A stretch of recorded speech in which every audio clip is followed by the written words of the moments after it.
Hello guys! Hello Aries! Welcome dito sa aking channel, Kapalaran 888 Aries. Alamin natin kung anong messages, vibration, gabay, energy para sa lahat. Ito ay first 15 days of December 2024 Aries.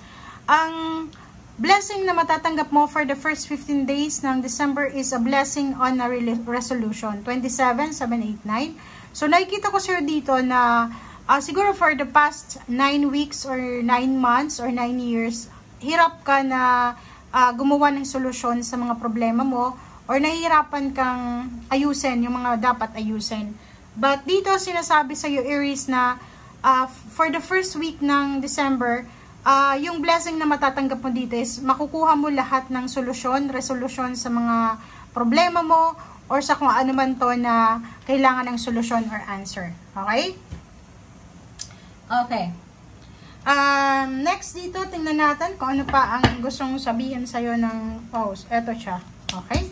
Aries, number 12, 3, celebration, the temple path. Ang the temple path na to is, nagsisignify siya ng balanse, yin and yang energy. So, sinasabi na, from December 1 until 15 onwards, magiging balanse yung mga decision making mo. Ibig sabihin, kung dati is masyadong madilim, pero ngayon nakikita mo may liwanag, paakyat. Meron ditong liwanag, so may clarity, may enlightenment. So nakikita ko na ano man tong decision na mangyayari, ano man tong ibibigay sa'yo ng universe, eto talaga yung deserve mo na blessings. Eto talaga yung parang magdadala sa'yo ng balanse. Okay? Ang ganda niyan, kasi parang nakikita natin na makukuha mo yung solusyon sa mga problema mo. May liwanag sa dilim, may solusyon, it's positive endings, completion, accomplishment. So, kung ano man tong tinatapos mo, tinatapos na kontrata, tinatapos ng trabaho, or kung ano man yan tinatapos mo, sinasabi dyan sa'yo na on the way ka na para sa fulfillment or positive endings. Okay, Aries.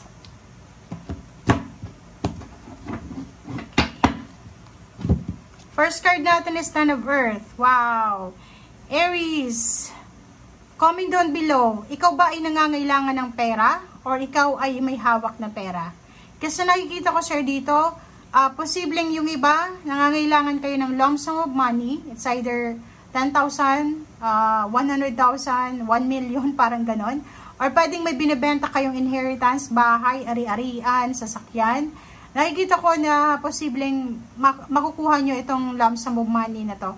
May prosperity, financial prosperity, financial security, and financial stability. Okay. King of Earth, nako. So, ikaw nga to Aries. So, nakikita natin na for the first 15 days ng December, you will be super successful. So, kung ano man tong endeavor, kung ano man tong journey na tinatahak mo. Prosperity and abundance, pwedeng may mga tao na mag-share ng kanilang resources sa'yo, magiging generous sila, or ikaw to na sobrang generous. Okay? Yun. So, yung iba naman ni Aries dito, sobra kayong determinado, sobrang parang confident kayo na makukuha nyo yung financial success bago matapos yung 2025 going to 2026. So, kung hindi mo yung nakuha yung perang minamanifest mo ngayong taong 2024, andito yung Knight of Air. Sobrang determinasyon, motivation na makuha siya. By hook or by crook talagang hahanapin mo siya. Three of Water, may celebration. So, it's celebration of freedom, success, recognition, prosperity, security, friendship, or kung ano man itong isa-celebrate, or family. Okay? Nakikita ko share dito na maraming mga tao yung pag-uusapan ka. It's either because of your success, or it's either because of your failure, but hindi mo na yun kailangan. May parang may realidad na parang revelation of truth na mangyayari ngayon na marami kang marirealize. Okay? Marirealize mo na pwedeng magbigay sa'yo ng liwanag. Parang dito ka mamumulat sa katotohanan. Okay? Fire, so it's a confirmation again. It's a family celebration ng prosperity, contentment. So, kontento ka, makokompleto yung pamilya bago dumating yung New Year ng 2025. Kikita ko yung pamilya nyo sobrang stable, secured. Nakikita ko rin yung pamilya nyo na sobrang masaya kasi kompleto kayo. Kontento sa kung anong meron. Meron ditong posibleng mag-open ng business, makikipag-collaborate, posibleng makatanggap ng recognition, appreciation from your employer, from your boss, dahil sa job well done. Nine of Water, may mga wishes ka, may dreams na posibleng ma-fulfill, and matagal mo tong pinag-pray, and nakikita ko sa'yo dito yung Eight of Air, yung Eight of Swords na to, yung freedom na matagal mo nang parang nakikita ko, ang tagal mo siguro mga 8 months or 8 years, 8 weeks ka na parang feeling mo nasa 8 of Swords ka. Yung nandito ka sa confusion, confused ka, parang nandun ka lang sa loob ng comfort zone mo or sa loob ng bahay, sa loob ng isang lugar. But now, sinasabi na you're free. Diba? Six of Earth, windfall of money. Okay? So parang yung money sa paligid mo, yung pera na umiikot sa buhay mo ay balanse.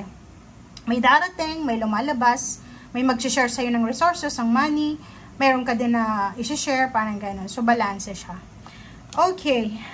May iba sa inyo ditong makakapag-isip na bumalik sa pag-aaral, bumalik sa kung ano man, training, or kung ano pa man. So, nakikita natin na sobrang inspired ka na mag-aral, inspired na mag-business, inspired na ma-in love, inspired na maghanap ng trabaho. And nakikita ko sa'yo dito na siguro yung iba sa inyo dyan, marami kayong pinagdaanan na lack, scarcity, worries about sa pera.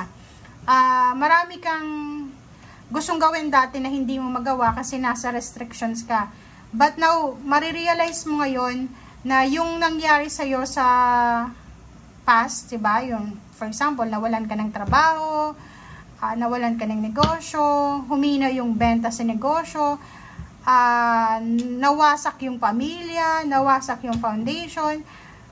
Yung ganong sitwasyon, yung pagkawala ng pera, pagkawala ng pamilya, yung parang nawasak na pamilya, siya yung posibleng nagbigay sa'yo ng courage, ng strength, ng dahilan para magsipag, magtagumpay. So, nakikita ko sa'yo dito, ang ganda kasi yung pain and heartaches mo, yung loss, ay hindi naging sagabal para maging mabuti kang tao. Mas mabuti ka pa kasi yung lessons na yun na nakuha mo from your loss, from your heartaches, ay ginawa mo siyang inspiration and determination.